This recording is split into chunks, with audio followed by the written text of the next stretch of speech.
திருவள்ளுவரின் வழியில் வாழ்ந்து வாழ்வின் உன்னத நிலையினை அடைய திருக்குறளோடு நாம் என்னும் இந்த நிகழ்விலே இணைந்திருக்கின்ற உங்கள் அனைவருக்கும் முதற்கண் வணக்கம்.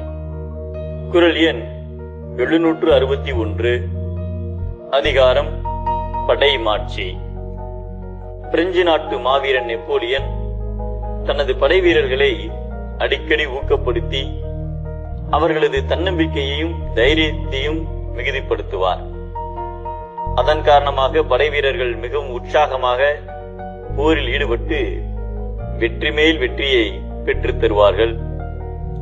நெப்போலியன் ஒரு சமயம் சிறிய படை ஒன்றை திரட்டிக் கொண்டு அண்டை நாட்டின் மீது படையெடுத்துச் சென்றார்.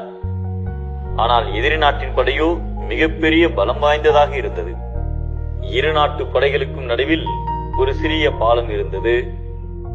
நெப்போலியன் தனது படை வீரர்களிடம், வீரர்களே, நமது படை சிறியதுதான், ஆனால் நமது தன்னம்பிக்கையோ மிகப்பெரியது. அதனால் தைரியத்துடன் சென்று வென்று வாருங்கள் என்று அனுப்பினார்.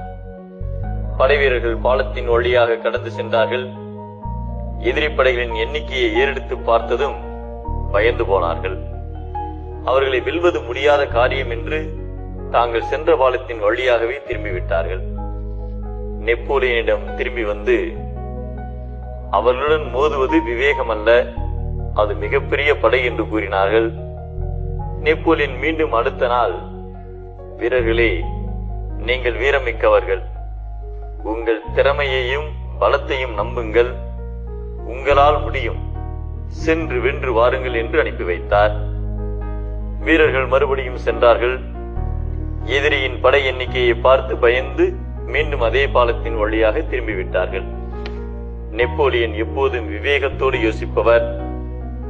மூன்றாம் நாளும், வீரர்களே, நீங்கள் எழுச்சி மிக்கவர்கள் என நான் நம்புகிறேன், சென்று வென்று வாருங்கள் என்று கூறி அனுப்பினார். படை வீரர்கள் பாலத்தை கடந்ததும் அந்த பாலத்தை குண்டு வைத்து தகர்த்து விட்டார். இப்பொழுது வீரர்கள் திரும்பி வருவதற்கு வழி இல்லை. பயந்து திரும்பிவிடும் படை வீரர்களின் மனதில் இப்பொழுது போராடினால் மட்டுமே உயிர் பிழைக்க முடியும், இல்லையேல் மரணம்தான் என்ற எண்ணம் ஏற்பட்டது.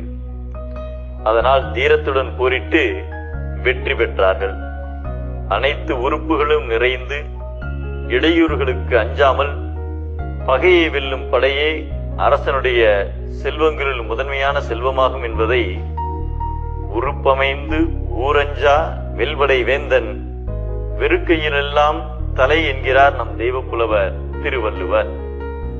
பயம் நிறைந்த பெரும்படை வீழும், பயமில்லாத சிறுபடையும் வெல்லும்.